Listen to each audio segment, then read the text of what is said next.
Hello everybody, my name is Anthony Walker, the HD here. We're back with you for another Raw review. Now you're probably thinking to yourself, what's going on? Where's the live streams? Where's the Google Hangouts and everything?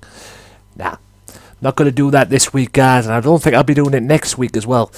I've got a lot on my plate at the moment in terms of work. I've just got a phone call yesterday that I received a text message from, and apparently he says I need to be called into work. I'm going to double check it the minute I'm done with this video. And it looks like that I won't be here next week either to do a live stream, but I'll give you sometime next week. I will give you a Raw review and a predictions for Payback as well. I might do the Payback predictions at the weekend, just to get it out of the way and that, because I've got a lot on my plate when it comes to Middlesbrough Football Club. We're about that close away from getting promoted, okay? And as this is going out, it's now 7:30 UK time, and tonight is the biggest game of our season so far. I thought the end of the season was something. We beat Burnley tonight, we'll be champions. But anyway, I'm not here to talk football, I'm here to talk wrestling. And talk Monday Night Raw, ladies and gentlemen. Which kicked off with, and it was in London. I forgot to mention that. It was in London, England. Jolly old London, England. And it was it better than the previous 2 weeks of Raw? No, to be honest. Was it good? Yeah, it was good. It wasn't a shitty Raw. I mean, I'm not going to come on here and say it was the worst Raw I've ever seen, or the rubbish Raw, or whatever, but it wasn't. But was it good than the previous 2? No. Like I say, it kicked off with Dean Ambrose hosting the Ambrose Asylum. And, the Ambrose Asylum, ladies and gentlemen. And now, don't get me wrong, I love me some Dean Ambrose. The Ambrose Asylum, it's just a beautiful thing, man. I mean, kudos to Shane McMahon, who was the host, who was the guest on the show, by the way. Kudos to him for bringing it, for coming up with this, man. Yes, it replaces the highlight reel, but anyway. Now, Shane did come out to a roaring reception from the London crowd. Then Kevin Owens came out again. Says Shane is drunk with power. Jericho comes out and agrees with him after Sami Zayn came out. And it left with Shane making a match which we all knew what was going to happen anyway. Kevin Owens, Sami Zayn for Payback, as well as which we all knew, Chris Jericho and Dean Ambrose. Like I said to Daz on Twitter, Dazzy Dangerously, the host and the owner of the Swerve Talk Network, and the host and the owner of the Max Wrestling Podcast, even though he has a little bit of help on that as well, but it's all his brainchild. I had a word with him last night on Twitter, and I don't get why it's gone from a big match with Brock Lesnar at WrestleMania to Dean Ambrose versus Chris Jericho. Now, don't get me wrong, Chris Jericho is no slouch, okay? But I don't get why these two are feuding. And the fact that these two are feuding over what has obviously happened involving the Ambrose Asylum and the highlight reel and everything, kind of a shitty storyline, to be honest with you, WWE. Just saying. However, Daz did come up with this. This cannot be any worse than the Brock Lesnar Dean Ambrose match at WrestleMania. Now, don't get me wrong, I was pumped up for that match, but I was disappointed in it, because that match, looking back on it, and I've looked back on it, it kind of felt like the John Cena beatdown that John Cena got at SummerSlam. Now, don't get me wrong, John Cena's whooping at SummerSlam from Brock Lesnar when Brock won the title, that was 10 times worse than what Dean Ambrose got at WrestleMania. I don't give a fuck what anybody says. But it kind of felt like that. So where this is going, we will see. And we all knew Sami Zayn was going to face Kevin Owens at some point. We all knew that was going to happen. Hopefully this will all end in Payback. But during the brawl that broke out as well, and after that, it ended up being Sami Zayn versus Chris Jericho, which was next. And then the main event, which was Kevin Owens and Dean Ambrose. More on that later. Speaking of Sami Zayn and Jericho, a very good match, which just like the first bit, which I'm going to get to in a second, had JBL's stupidity at its best. Now, awesome match between the two. Loads of similarities between Styles and Zayn, which was culminated in this match as well. But what pissed me off, excuse me, what pissed me off about this whole situation, about the whole thing with JBL, is this guy goes, Chris Jericho made a name for himself. He began his, make a name for himself in Japan, and then came to WWE and made an even bigger name for himself. Yeah, whoa, pipe the brakes there, JBL. Yes, you're correct. Jericho was in Japan. Okay? Don't get me wrong. You are correct. Jericho was in Japan. He made a name for himself. At the time, Chris Benoit, Eddie Guerrero were there. Right? Then he came to ECW and made a name for himself there. His first world title. His first major title in the US was the ECW World Television title. Okay? The ECW World TV Championship. That was his first major title, despite what Bischoff and all them say in WCW. Okay? He went on from ECW, went to WCW, and made a bigger name for himself there. Heck, winning the WCW World Television title. I don't think he won anything else. Oh, the Cruiserweight title as well, can't forget that. And he was part of the Cruiserweight division as well. And then he went on to WWE and made an even bigger name for himself and took him to a level that he'd never even thought he'd dream of. First ever undisputed champion, multi-time world champion, and held the record holder for how many times that he's held the Intercontinental Championship. So, pipe your brakes on that one, JBL. But the biggest thing that annoyed me about JBL, not to go off key here a little bit because we're talking about this Jericho Sami Zayn match, but the biggest thing that pissed me off about JBL is how during when Shane comes out, I believe Byron Saxton started saying stuff about, how Shane has been unpredictable these past couple of weeks. And he has. There's no question about that. JBL had the audacity to turn around and go, what's wrong with predictable? What? What is wrong with predictable? Oh my God. And you know what? I actually feel sorry for JBL. I mean, surely JBL is not that retarded. Surely he's not that retarded. For God Almighty, he's not that retarded. Surely there's somebody in his ear. I mean, I spoke to somebody at work about this who's a casual fan, and he heard something from JBL. I believe it was JBL and the two Stooges on Raw with JBL, the Cole and Saxton. They turned around and I believe they said at one point that, the fans are cheering, the fans are booing Roman Reigns, but normally they would cheer for him, blah, blah, blah, blah, blah. No, the fans are booing Roman Reigns because they don't like the way he's been pushed, and they don't like the fact he's the corporate bitch as of late. It's as simple as that, And I'm telling you this right now, I could go into a big tirade about predictable and unpredictable, okay? But you know what? I'm going to save that for my podcast, April 25th, 9 p.m. UK time, 3 to 4 p.m. Eastern time on this very channel, guys. I will talk about my interpretation of what the word predictable and unpredictable means in the world of professional wrestling, WWE, whatever. Okay, I can go into a tirade about that right now in JBL's stupid commentary, but at the end of the day, that's a whole nother video for itself, believe you me, and a podcast too. So I'll save that for another day. But all in all, Chris Jericho managed to use his experience. I can't speak. Use his experience and his wisdom and his veteranism. Being the veteran in that, to get a victory over Sami Zayn. Now we go to the tag team tournament match. I'll save the next bit that I was going to talk about for a second because that leads into the next segment. The tag team tournament matches, which saw Enzo Amore and Carter Cassidy versus the Dudley Boys. Later on, it saw the Vaudevillains against the Usos. Vaudevillains beat the Usos, and Enzo Amore and Colin Cassidy beat the Dudleys.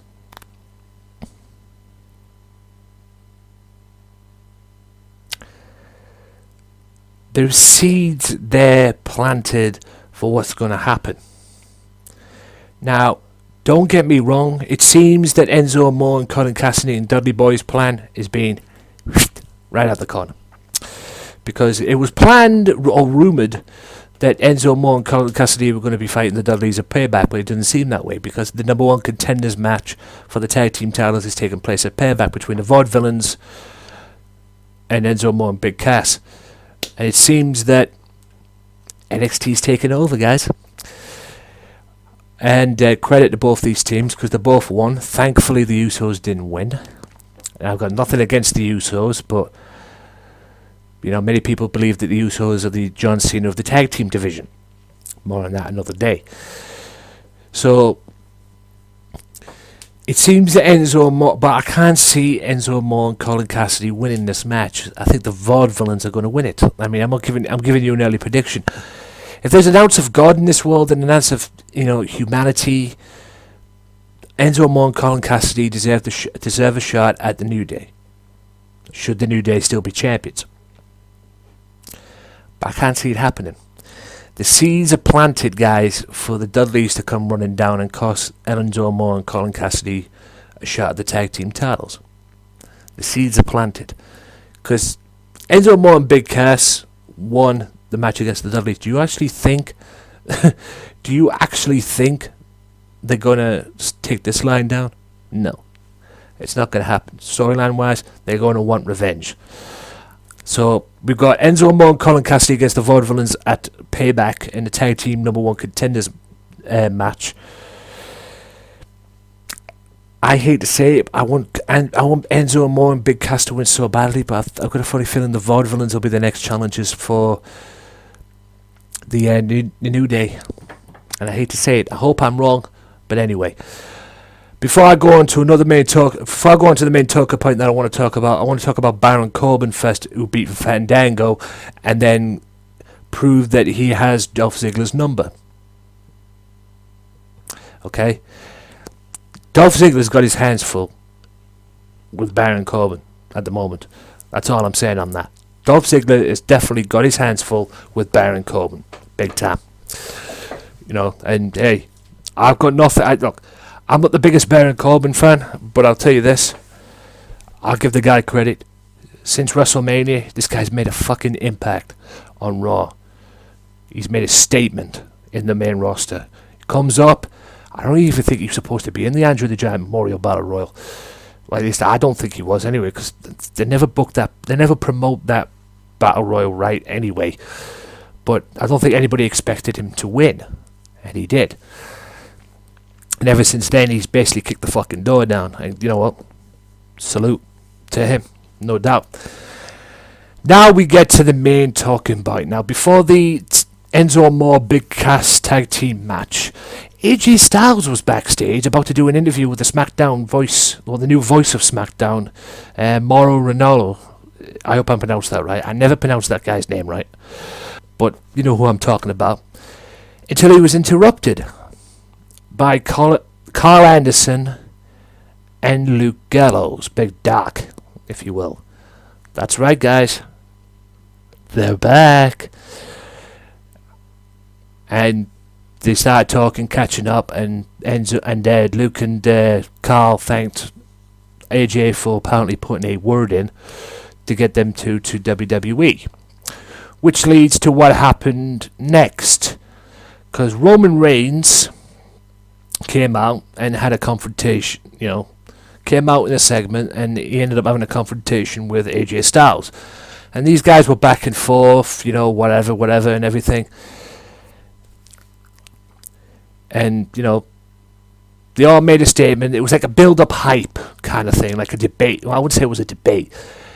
It was like what was going to happen if a boxing match, somebody's going to do this and everything like that. There was no brawls or anything. It was just like a verbal confrontation to build up the hype for their match at Payback. When Styles walked away and walked up the aisle, out of nowhere, Karl Anderson and Doc Gallows jumped Roman Reigns and attacked him and beat the hell out of him. Is it coming? Is it coming? The Balor Club, as it will be known. I don't think they'll be able to use the Bullet Club.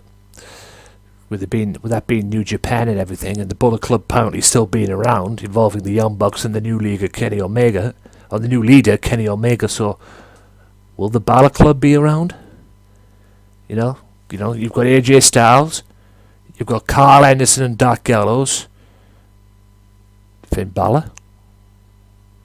You know, wishful thinking. You know, I mentioned this on the new episode of the podcast as well. Check that out. Link will be in the description below. And yeah, even though AJ Styles afterwards tried to deny it and said he had nothing to do with what happened with Karl and Luke attacking Roman Reigns like that to Roman, later on he was seen talking to them. Where this is leading, I don't know, but I don't think we're going to have a new world champion at Payback. But something big is going to go down. This tells me that something big's going down at Payback in this match. At least, knock on wood anyway.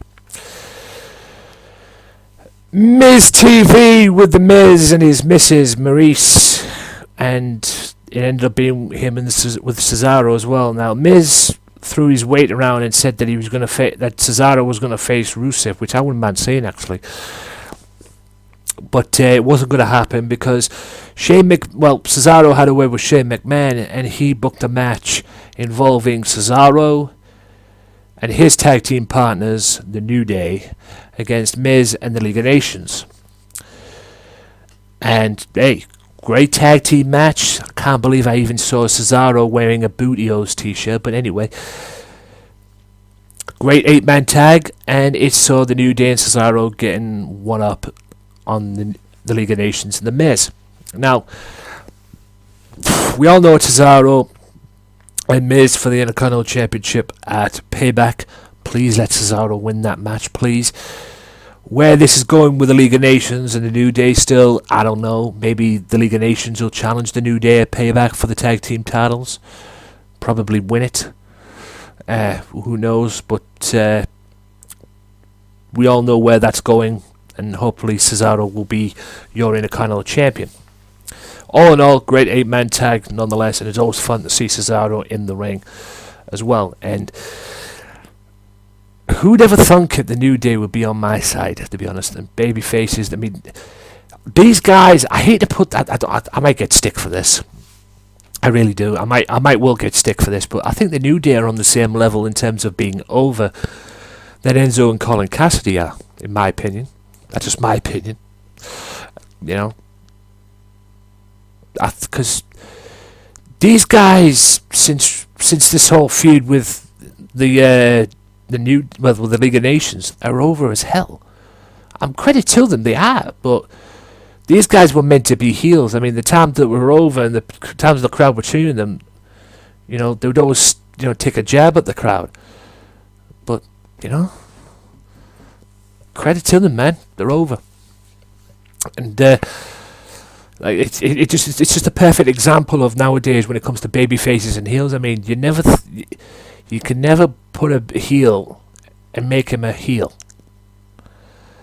Because if the crowd start cheering you, you're doing something right. Despite what the Three Stooges at ringside say.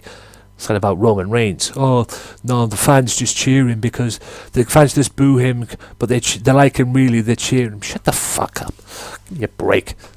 There's a reason the fans boo Roman Reigns. That's a whole nother issue for another day. Eight women's tag team match involving Sasha Banks, Becky Lynch, Paige, and Natalya against Charlotte, Naomi, Tamina, and Summer Rae. Now, the story of this match was Natalya making Charlotte tap out, just like she said she was going to do before the match in that little promo. Natalya made her tap out. Now, the plan, from what I've been told, for the women's title is to have Charlotte and Natalya have their matches for the women's title. Whether Natalya will be winning any of these matches, I don't know. I hope so, if there's an ounce of decency or common decency in this, but I highly doubt it. And from what I'm hearing, the plan is to have Sasha Banks win the Women's Championship at SummerSlam. Apparently, she was supposed to win it at WrestleMania until the Triple Threat match and everything, until they decided to add Becky Lynch into the phrase. That's just a rumour, guys, okay? That's just a rumour that I've heard. Whether it's true or not remains to be seen, but it seems that they're going down a different route. It's going to be... it's basically going to be it seems to be going to be a carbon copy of the NXT match these two had for the NXT Women's title, except it's going to be for the WWE Women's title, because it seems it's going to be Ric Flair in Charlotte's corner and Bret Hart, from what I've seen on the advertising anyway, Bret Hart in Natalya's corner. So we may see two legends fight at their Payback. We have to wait and see. But yeah, should be intriguing nonetheless. What else is there? Oh yeah, Apollo Crews getting pushed over Heath Slater. Poor Heath Slater in the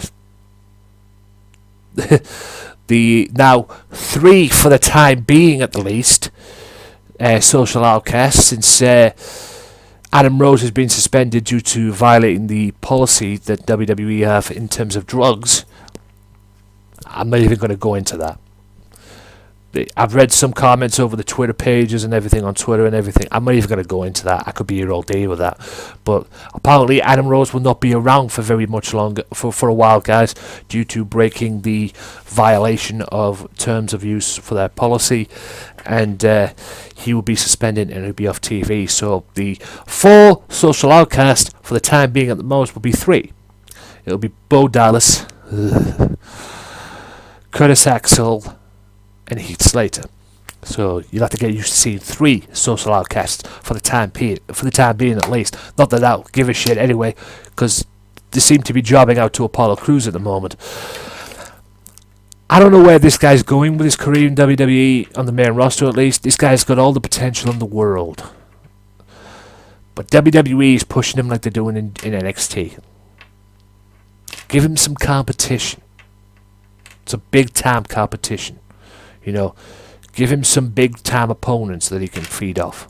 You know, get them to put him over, because it's not looking good. Yeah, you're pushing him to the moon. Whether it's Vince McMahon's fetish for big muscly men, I don't know, but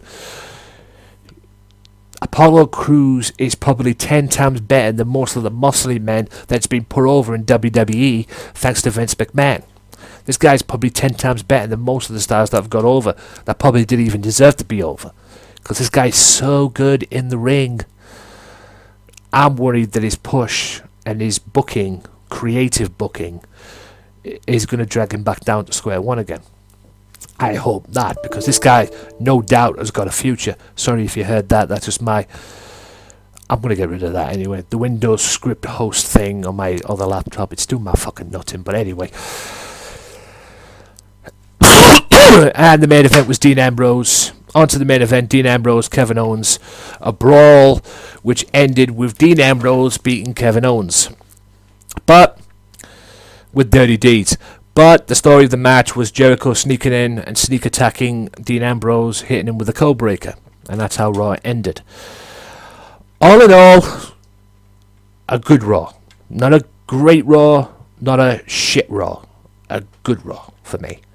And I will give it a 6 out of 10. Out of that for me. 6 out of 10, maybe 7. Go round about that route. It was a solid Raw. But like I say, it wasn't the West Raw. The previous two have probably been better. But it was okay. A lot of unpredictable stuff, and the only down. This is called a spade. Let's just tell it like it is. The only downside to Raw for me was JBL's commentating. I'll leave it there. Okay, we'll be here all day otherwise. But 6 to 7 out of 10, maybe a 3 out of 5 if I'm scoring it that way as well. But all in all, I was very happy with Raw. Like I say, it wasn't the worst Raw ever, and WWE quit doing this storyline about, oh yeah, Shane for the 4th week in the Raw, he's going to be running Raw again. Just give him the fucking job already, okay? Just give him it, okay? He's done very good. Please, just give him it. To say, here, there you go, run Raw. Done. If you want to put Stephanie and Triple H running stuff, you know, take Stephanie to SmackDown. Let her run SmackDown, you know, and just take Triple H and just say, here, go back on freaking NXT and run that. Even though apparently, from what I'm hearing during this UK tour, Triple H is wrestling. So that's what I'm hearing anyway. But all in all, great Raw. Very good Raw. Not better than the previous two, but hey, Raw is going in that right direction, guys. And I'm loving it. Let's hope it stays that way. Will it? Who knows? All in all, guys, thank you so much for tuning in for this video. I'm going to wrap it up there. My name is Anthony Walker. Check out the new episode of the Wrestling Matters podcast. And check out everybody on that Swerve Talk Network as well. Sunday Segway, Offshoot Radio, Evan McCabe, who apparently has been very ill as of late and hasn't been around to do any podcasting as well. But so, salute to you, sir. Sending a get well soon message. I already talked to you yesterday on Facebook. Get well soon to you, sir. And when you're ready, let me know and get you back on my podcast again. But yeah, very surprised about that. I'm very shocked about that. But hopefully everything's okay with you, sir. And hopefully we can get you back on the podcast very, very soon. And yeah, shout out to everybody on the Swerve Talk Network. Please, the Swerve Talk Network is run by James Belmont and Dazzy Dangerously. James hosts the Offshoot Radio. Check them out with Roxy and the Professor himself, my arch nemesis.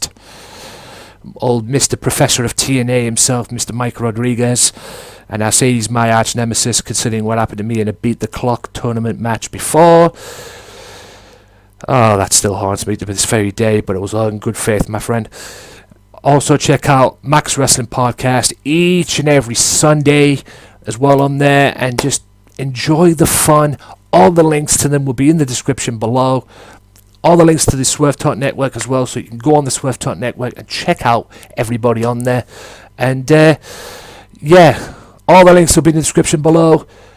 Check out the new episode of the Wrestling Matters podcast. Check out my websites as well, theanthonywalker.wix.com/AW Matters and theanthonywalker.net. I've got a little few things to sort out on that Weebly site as well, but I'll do that in due time. My name is Anthony Walker. You have been very beautiful. Enjoy the rest of the week. I'll be back next week sometime with another Raw review and predictions for Payback. And until then, guys, thank you so much. See ya.